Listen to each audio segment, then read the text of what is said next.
Living in the same house for 3 years creates a mental map. You know every corner, every wall, and the exact distance of the hallway.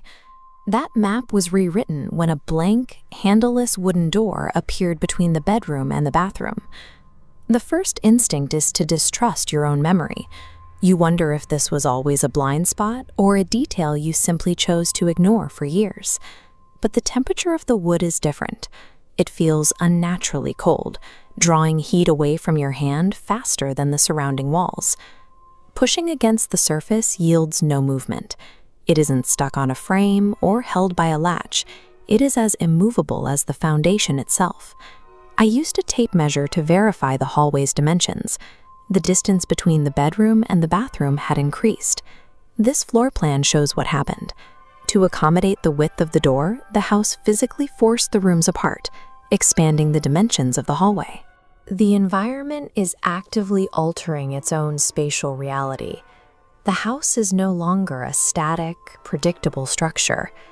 The changes accelerated at 2:17 a.m. Every light in the house failed, and the air in the hallway felt heavy and pressurized. The immovable door had shifted. It was now standing a few inches open. There was movement deep inside that dark gap, a subtle, indistinct shift within the room beyond. The dust on the floor recorded the motion. This clean, sweeping arc shows exactly how far the door swung open, tracking a path toward the bedroom. The darkness inside the doorway has a physical weight. It sits in the gap like a solid object. Then a soft voice spoke from the void. It was a perfect replica of my own voice, whispering for me to open it. I stayed locked in my room, but the house felt smaller.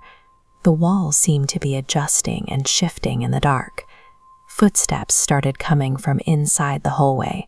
They were slow and measured, stopping just outside my door to knock 3 times. By morning, the door had changed again. A small, cold metal handle had formed on the previously featureless wood. The house is making the door functional. It grew a handle so that the door could be grasped and pulled. At 2:17 a.m., I found myself standing in the hallway. My hand was already on the handle, though I have no memory of leaving my bed. Looking through the frame reveals an identical corridor, only older and rotting. It is a direct window into a version of this space that has been left to decay. At the end of that mirrored hallway, a figure was standing perfectly still, watching me. The figure slowly raised its arm. Its hand moved toward the door, mirroring my exact grip on the handle. The hallway beyond the threshold is a carbon copy of this one. Every detail of my home is reflected there, but in a state of total collapse. The figure is moving in sync with me, tracking my presence at the door. Every time I turn the handle, the figure on the other side repeats the motion.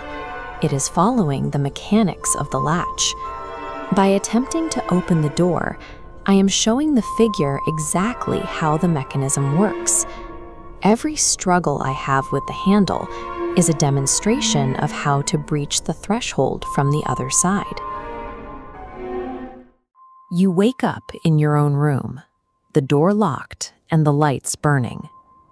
There is an immediate heavy pressure in your chest, the kind of residual panic that follows a nightmare. Your mind tries to settle on sleepwalking, searching for any logical anchor to explain why you feel so displaced.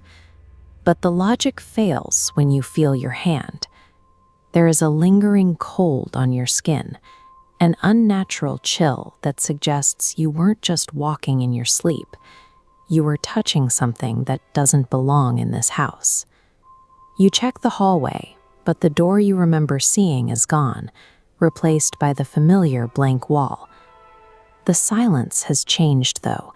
It's no longer empty. It feels heavy and expectant, as if the house itself is holding its breath. At 2:17 a.m., the hallway changes. A shadow emerges from the space where the door reappears, stretching thin and long across the floorboards. It moves with a careful, deliberate weight until it stops dead right outside your bedroom. Then, a voice comes from the other side of the door. It carries your exact inflection, your exact tone. It tells you don't move, and for the first time, you realize the threat isn't just outside your room. It sounds exactly like you. Morning brings a deceptive sense of normalcy. The sun is up, the hallway is just a hallway, and the fear from the night before starts to feel like a fading hallucination. You want to believe it's over. Then you check your phone. There is a single photo in your library, taken by an unknown hand and time-stamped at 2:17 a.m. It shows you standing in the hallway, staring at the wall. But you aren't alone in the frame. Standing directly behind you is a figure with your height and your build. It is a perfect physical duplicate, positioned so close that its breath should have been on your neck. The most disturbing detail is the expression. The duplicate's smile is caught in a transition, too wide for your face, moving too slowly to be human. It's proof that the thing in the hallway has already moved past simple observation. The next night, you don't wait in bed. At 2:17 a.m., you stand in the hallway, facing the spot where the anomaly appears. You've decided to stop being the one who is watched. The wall begins to ripple, the plaster giving way to the grain of dark wood. The door forms out of nothing, but this time it features a heavy brass handle, a physical invitation to enter a space that shouldn't exist. You reach for the handle, but the sound of footsteps stops you. They aren't coming from behind the door. They are coming from the end of the hallway, right behind your back. You turn to find yourself standing there. The duplicate is perfect in every detail. The same clothes, the same tired eyes, the same posture. It's like looking into a mirror that has been pulled into the three-dimensional world. But the longer you look, the more the perfection falls apart. You notice the absolute stillness of its chest. There is no rise, no fall, no rhythm of life. It's an image of you that doesn't need to breathe. You take a step back, and the copy matches you. It steps forward, but the timing is slightly off. There is a microsecond of lag, a delayed mimicry that reveals it is reacting to you rather than moving on its own. When it speaks, its mouth doesn't move in sync with the sound. The voice seems to bleed out of the walls, surrounding you with a sound that is yours, yet entirely detached from a throat. It tells you that you were the one who opened the door first. It claims that this entire process began because of your own curiosity. You search your mind for a rebuttal, but you find a terrifying gap. You can remember the fear and the cold, but the actual moment the door first opened is a blank. You have no memory of the handle turning. The duplicate is using that gap against you, trying to convince you that you are the architect of your own haunting. But the evidence of your senses, the non-breathing chest, the delayed movements, suggests the entity is simply trying to fill your missing memories with its own narrative. Morning returns, and the hallway is empty again. No door, no duplicate, no shadows. The house is quiet, and for a moment, you can almost convince yourself you're safe. You go through the motions of your morning routine. You stand before the bathroom mirror, looking at the dark circles under your eyes, watching your reflection follow every tired movement you make. Then, you blink. For a single terrifying second, your reflection does not. It stays wide-eyed, staring back with an intensity that doesn't match your own. It is no longer a reflection. It is a witness. The reflection finally blinks, but it's a second too late.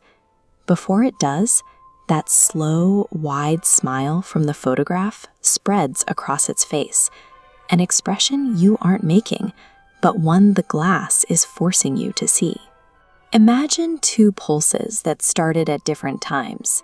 One is the original, and the other is a shadow trying to find the same rhythm.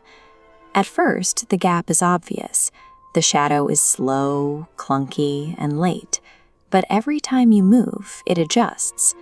Every day, the gap between your actions and the duplicate's reaction gets smaller. The reflection is catching up. Eventually, you will blink, and there will be no delay at all. And in that moment of perfect alignment, there will be no way to tell which one of you is still breathing.